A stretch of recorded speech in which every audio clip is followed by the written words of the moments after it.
one important point that came for me from Reda's talk is all the different aspects of emotional intelligence development are interconnected. Yeah? So as Emma's putting up this slide, which is a reminder of the model, it doesn't surprise. If you improve your respect for yourself, your self-worth, you're more likely to take care of your stress and take action. If you improve your awareness of yourself, maybe you're more aware of when you're feeling bad and taking action. If you improve your respect for yourself, you're more likely to have space for others. Yeah? You know, it's a myth that developing your self-worth will lead you to be arrogant. It will only lead you to be arrogant if you don't respect other people equally. But this is in the model. We have to have a balance between I'm not worse, I'm not better than anyone else, I respect both. So when Reda talked about, she focused on 4 or 5 of the scales, but actually lots of the scales, if not all of them, developed. That's the way emotional intelligence works. It's an interconnected approach. It's a holistic approach to human development. So as Emma said, I'm going right back to the base of the model now, and core emotional needs. Now this is something really relevant and actually quite emotional for me right now, because Raza and I, the last couple of days, helped by my master's alumni, we took some orphanage children out to Neale. These were children who had never seen the sea before. So I don't think I will ever forget their reaction when we first took them down to the beach. That is a feeling that is going to stay with me forever. And I don't want to talk about it too much because I'll start crying. But, and it's hard to cry and speak at the same time. Not that I have a problem with crying, but speaking and crying is a bad combination.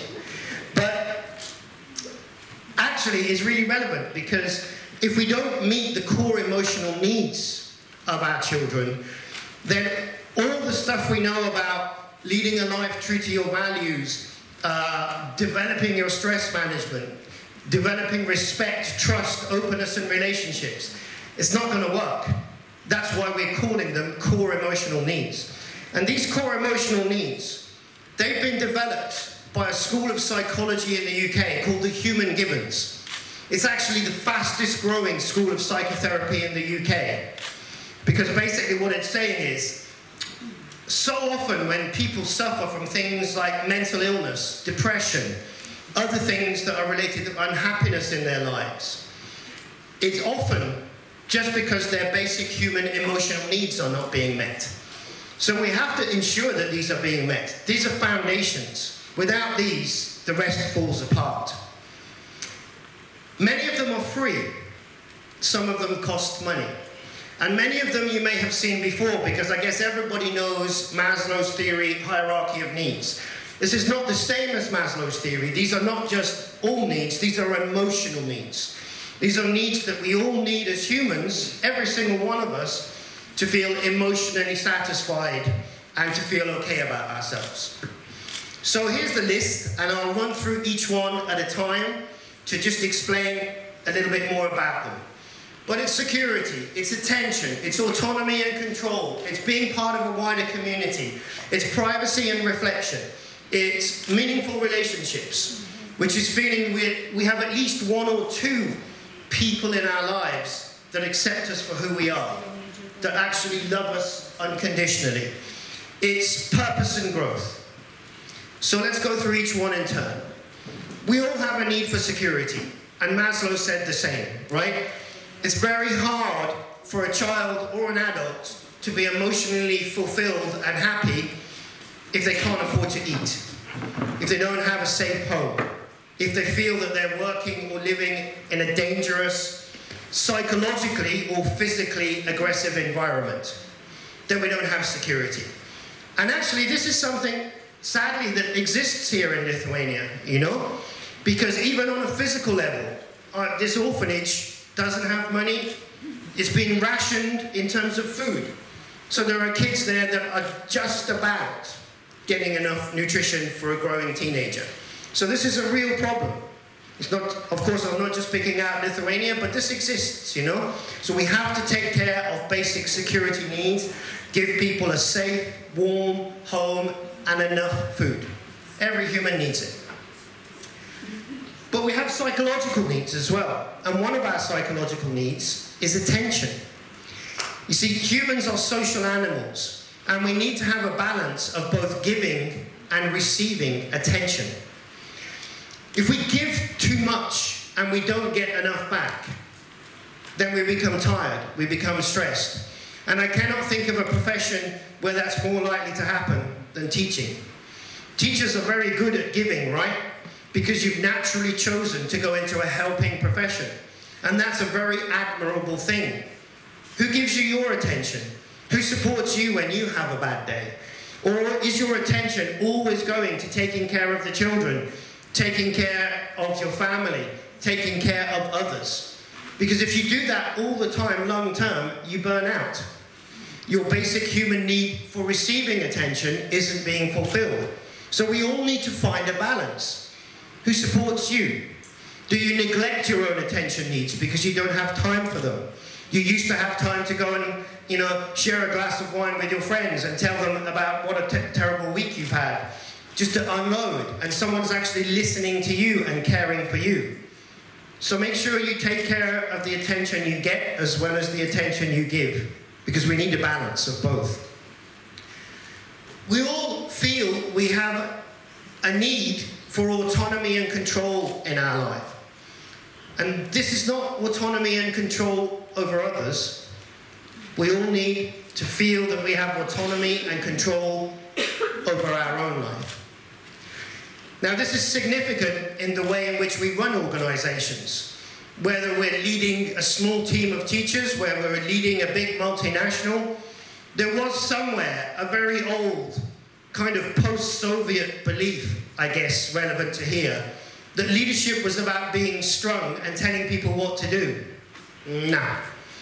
That only works in terms of motivating people if there's a crisis.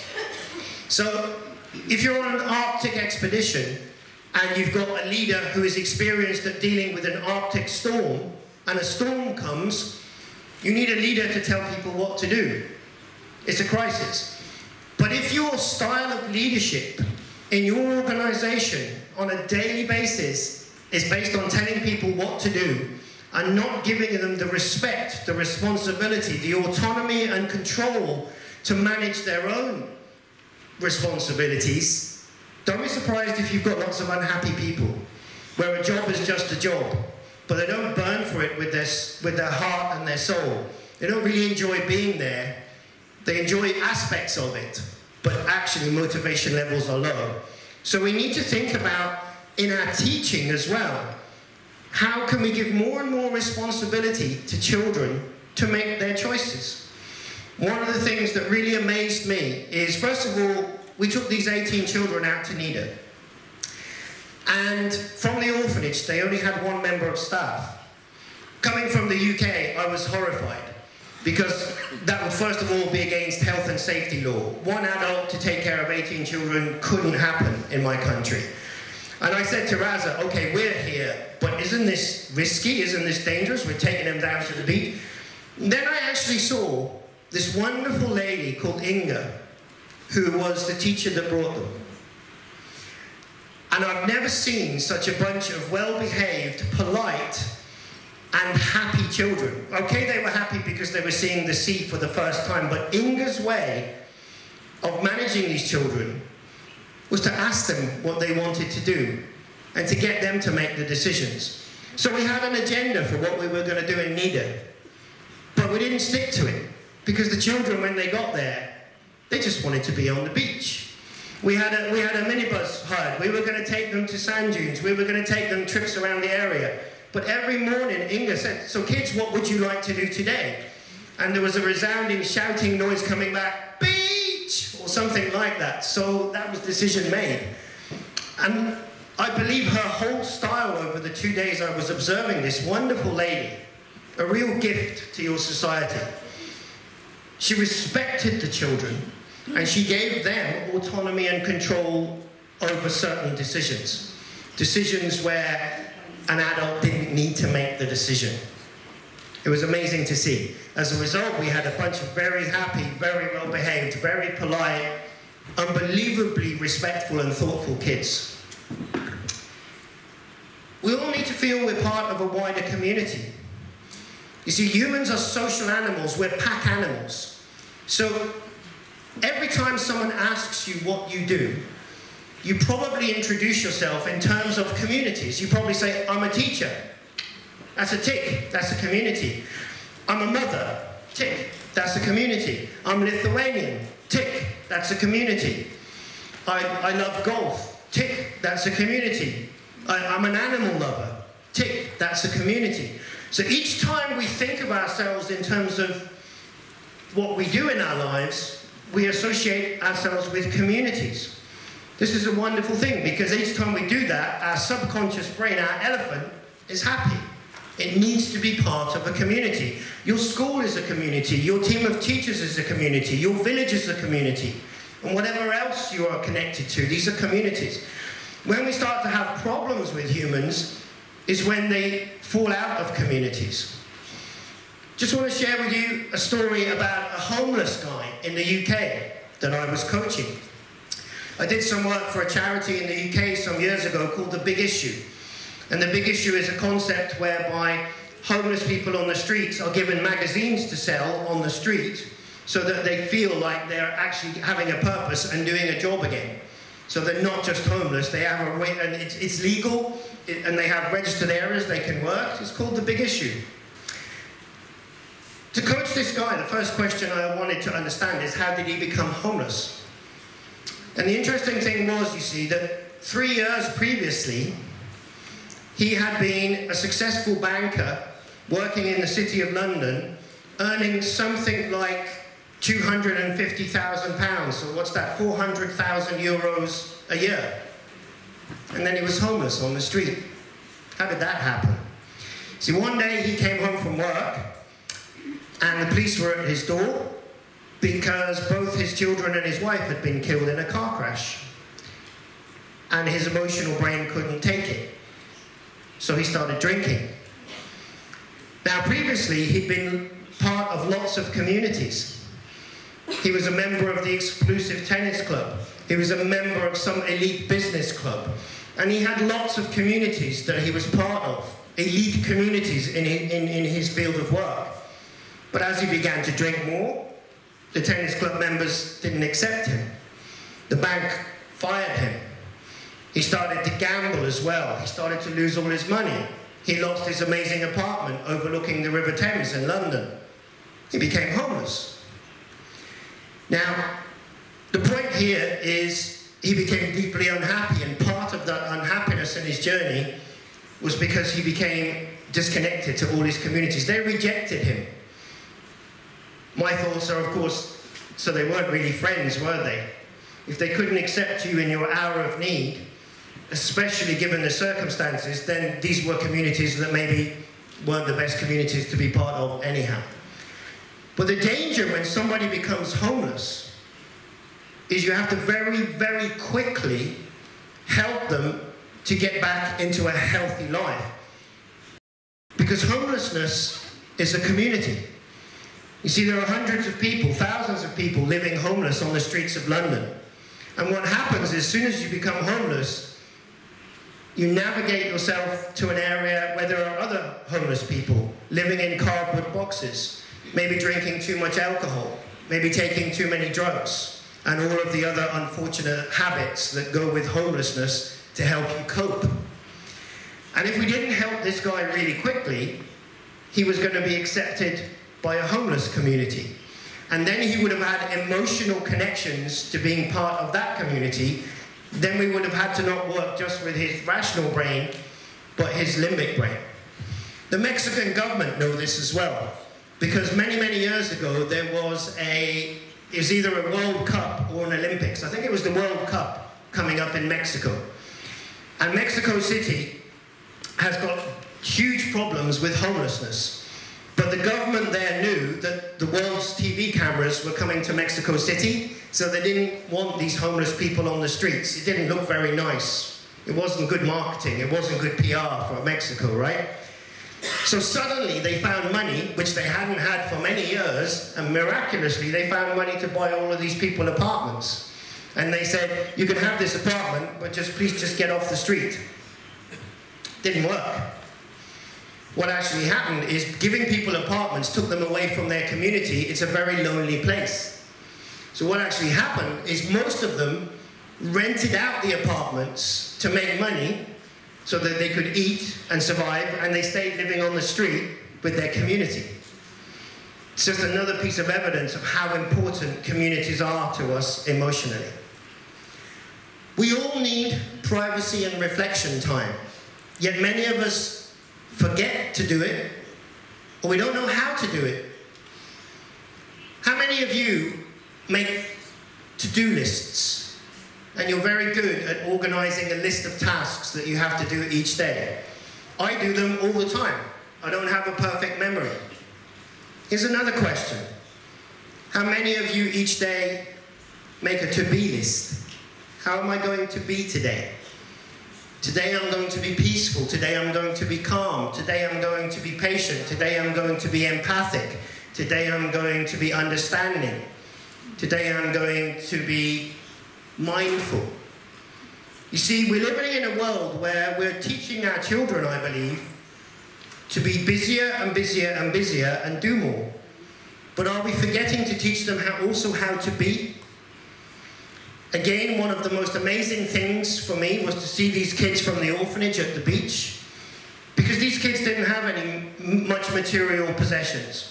They're not all having iPads. They're not all having super sexy smartphones, because there simply isn't the finance. And I can honestly say, we just spent 2 days watching kids being. They were in the moment. They were absorbed in the simple pleasures of the smell of the sea, of the feel of the sand on their feet, of all the beautiful things that the nature of Neale was providing. That was being time, not doing time. You know, sometimes I ask people to do an activity on my training, and I say, right, we've got an activity for 15 minutes, I just want you to be. And that's what I say. And people look at me and say, what do you mean? Just be. I don't want you to do anything, just be. But we have to do something. Why? Yeah? Have you ever learned how to meditate? Do you know how to have time in your diary or your calendar not to be actively doing something and just build in 20 minutes of nothing time? When was the last time you really stopped and smelled the freshness of the flowers in the morning and noticed how beautiful the colors were? When was the last time you really stopped to taste the amazing texture and flowers of your morning coffee? When was the last time you were actually with your lunch, imagining and realizing what a miracle it was that the food was made from nothing, that the salad grew out of the ground, noticing the texture of the flavors, the depth it gives? See, this is where the quality of life is. But if we've just learned to do, and we don't teach our children and ourselves to be, we're going to miss our life. We're going to be so busy planning what's next or worrying about what just happened, but life is only now, and privacy and reflection is a core emotional need. Everybody needs to feel that they are accepted and respected for who they are, loved by at least one or two significant people in their life. You see, we all have the right to be loved, and we all have the need to be loved. We don't need people to agree with our opinions. We don't need people to agree with our theories. We don't need people to always like what we do, but we need to feel that we're respected for who we are. Because without that, we're deeply emotionally unhappy. Unconditional love is perhaps the biggest gift you can ever give to another human. Sadly, sometimes we forget it. Sadly, sometimes we don't have the time for it. Sadly, sometimes we don't know how to say it because nobody taught us, or it's embarrassing, or it's not part of our culture. And it's free. The good news is, the more unconditional love you show others, the happier you feel. I'll explain a little bit about the brain science of that later. So it's kind of a win-win. And last but not least, we all have a need for purpose and growth. So you guys are in the right profession because you are helping people to grow. That's what you do. You teach. Many, many millions of years ago, I'm sure there was a caveman or a cave woman that walked into a rock and picked it up. And then they noticed that if they hit it, it made a sharp object. And instead of running away from the saber-toothed tiger, they could actually kill the saber-toothed tiger by putting this on the end of a stick. They invented a spear for the first time. We've advanced a little bit more than that since those days, right? And we will continue to advance, and we will continue to grow, and we will continue to develop, because this is human nature. And if we're ever in a point in our life where we feel, A, it doesn't have a purpose, so what's the point of this? What value does it serve for me or others? And B, we're not growing and learning with it, then we'll become emotionally unfulfilled and unhappy. So this short list here is perhaps one of the most important lists you're ever going to see. Basic, core human emotional needs. Take care of them. They're very precious.